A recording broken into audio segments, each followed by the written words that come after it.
Hello, you multi-mop-top music Merseysiders, and thank you to Howard Reid 2620 for the malt-mission, introducing Ralfy Review 1058 Extras, which is one of the last reviews of the year, actually, in 2024. And I'm just going to take the opportunity, having just reviewed this very tasty but slightly under strength Irish West Cork single malt whisky, spelt with an E, whisky with an E, very important that.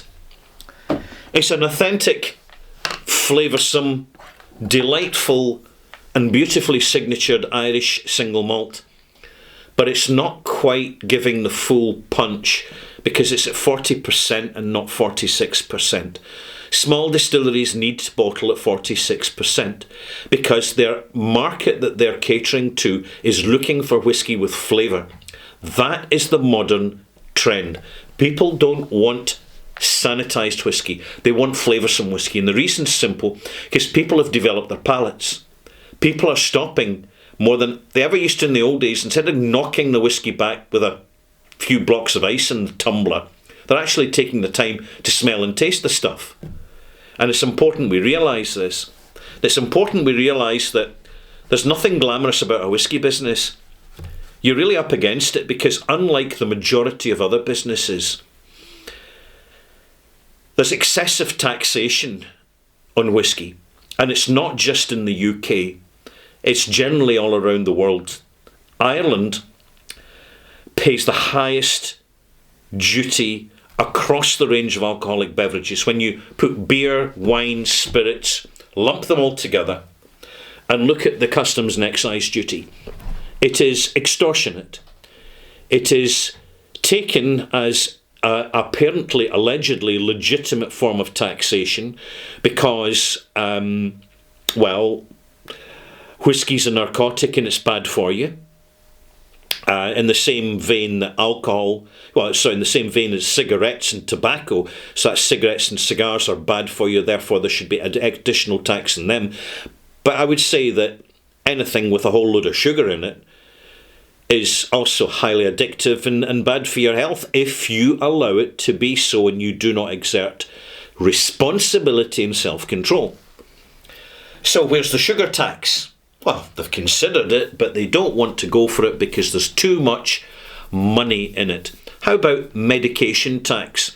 People using prescription medications more than they need to. How about a taxation in that? That would raise an awful lot of money because we now live in an age where a lot of people out there, it's a quiet addiction.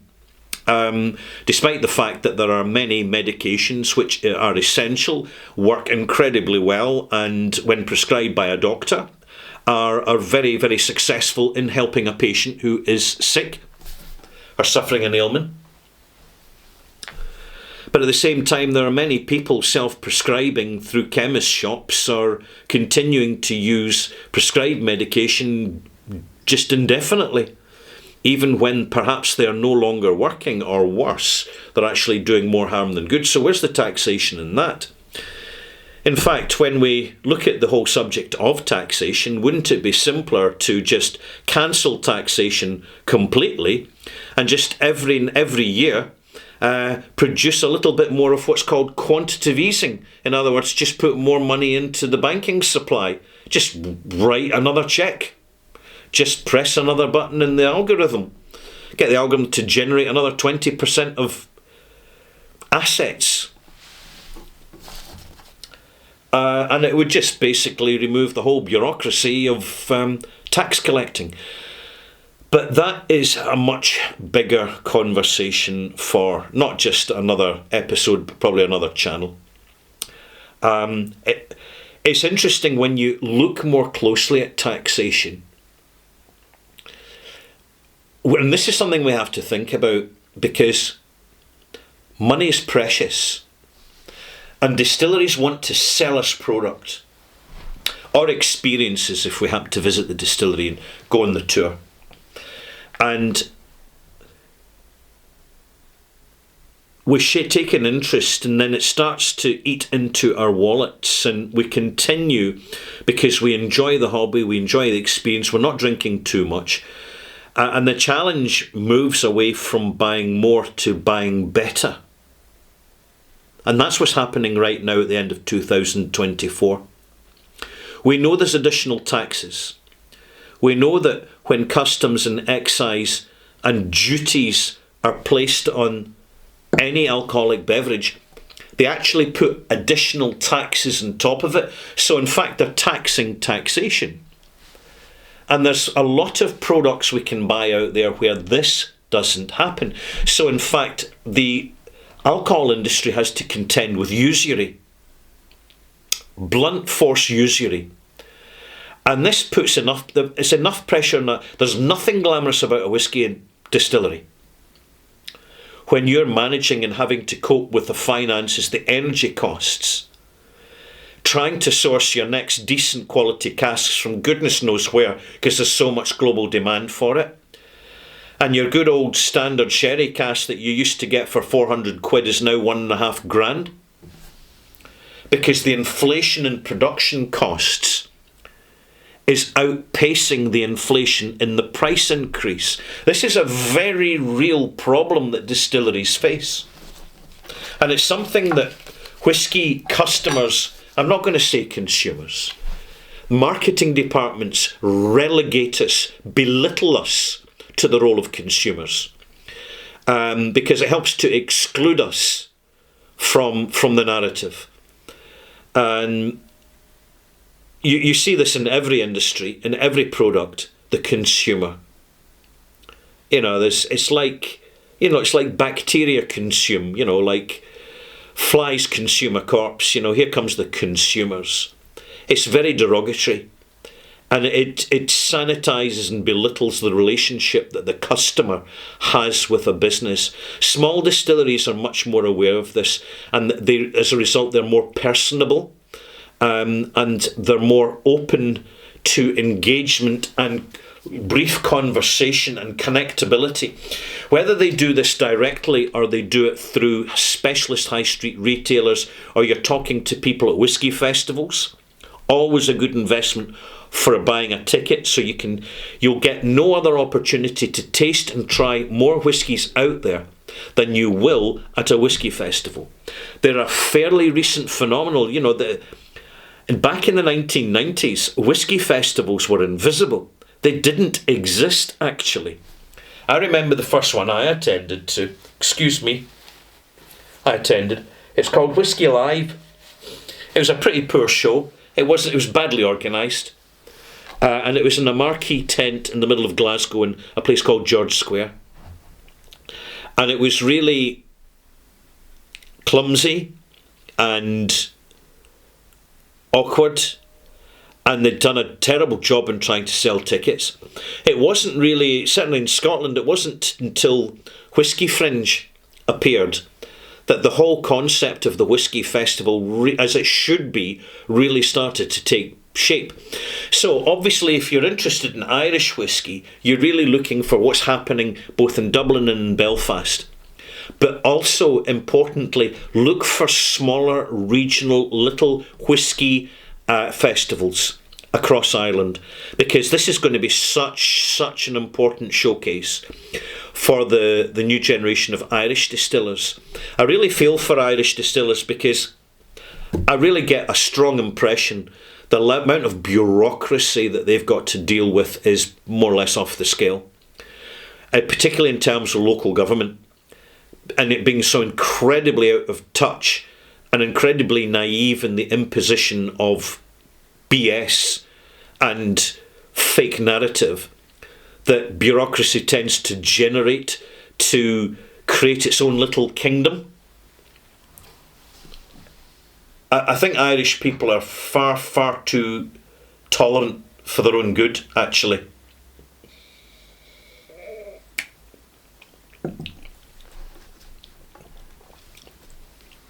This is an Irish whisky. It's West Cork 10-year-old. It's delicious. Still a bit young, but the flavour's there. I would work so well in wine casks, a white wine cask. White wine would bring it kind of dry and the crispy note.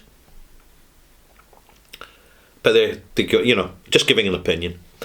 So I'll focus back on, it's something I do at the end of a year. I look back over that year before the end of the year and say, right, how am I going to recalibrate into the following year? And it's something that I just want to conclude this video with. It's something we should all do, is look at what we've got, look at what we've bought, look at what we've enjoyed, and say, how can I upgrade expectations? So where's my palate? Our palates develop all the time. So my palate from, say, 5 years ago would be more simple. Would be happy with a simpler whiskey. Whereas in 5 years later, having tried varieties of whiskey, we're in an apprenticeship situation that we know so much more. And when a whiskey's right, we know why it's right. And when a whiskey's wrong, we know why it's wrong.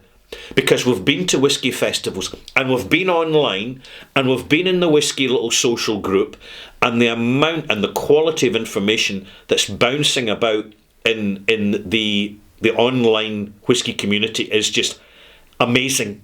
It's just amazing. Whether it be in Reddit and Discord or even Facebook, you know, so long as you're careful about the group you join. So this is why you join several groups, and then you find which group's actually working best for you. And that's how you go, straight competition. And this is where we can get our bearings to recalibrate and say, right, in the coming year, am I ready now? Is my palate now ready for buying fewer bottles? Because I've got to mind the cash, because all this extra tax and all this extra cost. So I'm going to buy fewer bottles, but I want everyone to be a banger. One thing you can do, and I'll give you 3 tips here. One is be patient. You'll maybe let a good bottling go, but don't worry about it, because there'll be another one along shortly. There always is. Look at the independent bottlers, whether it be rum, Irish whiskey, Scotch whiskey, English whiskey, because there's a lot of excitement. The independent bottlers tend to be ahead of the game. They tend to be further, they have more experience than the distilleries themselves, who tend to get lost in their wee, in the presence of their own operation. And understandably, to a certain extent. It's the independent bottlers, hugely important, who give the more honest presentation of whiskey. And you literally, you can go online and say, right folks, can someone give me an exciting independent bottling for less than £60? And just see what reply you get. Because your palate's ready for it. You're ready for the higher strength of alcohol, for having the right glass, for having the quality of water that you add a little bit and you give it time. You're no rush. You're not here to gulp and guzzle. You leave that to the suckers that are still overpaying down in the bars. Because the majority of, you know, standard generic products, you know, Guinness, Heineken, it's not what it used to be. We need to understand this, that what's produced for consumers, for mass consumers, tends to be far more characterless and generic, because it has to be to appeal. It's like a packet of cornflakes. You know, you buy it for the crunch, not for the flavour, and certainly not for the nutrition, because it's just ultra-processed carbohydrate. It's full of sugar, and it's got artificial dyes in it.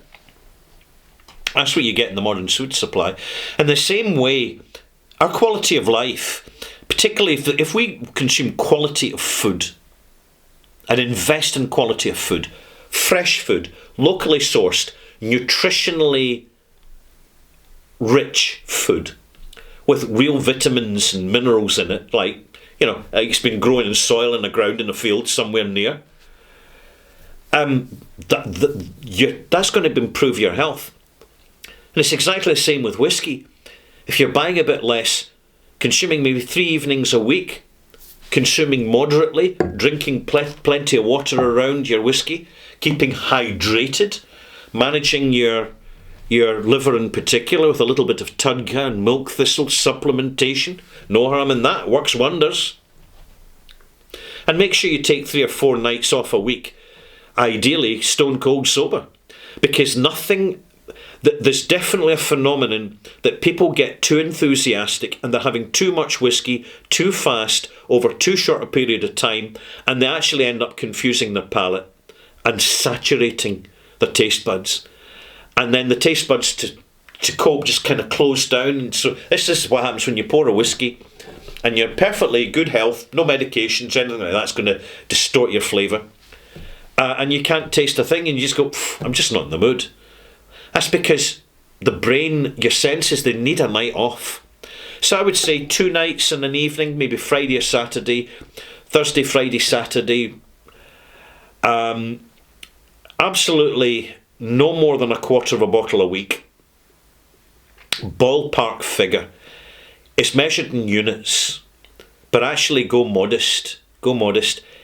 We're not consuming for quantity, we're consuming for quality. We're therefore physically consuming less. Therefore, we are buying more carefully. This is the key. This is us coming full circle. That as we go into 2025, we put the system in place. The right contacts, the right whiskey club, the right online community, the right source of advice to actually just buy more carefully and avoid disappointment. Keeping it, as always, quality over quantity. Every time. I'll leave it at that. I have no more to say. I wish you good day and I'll let you be on your way.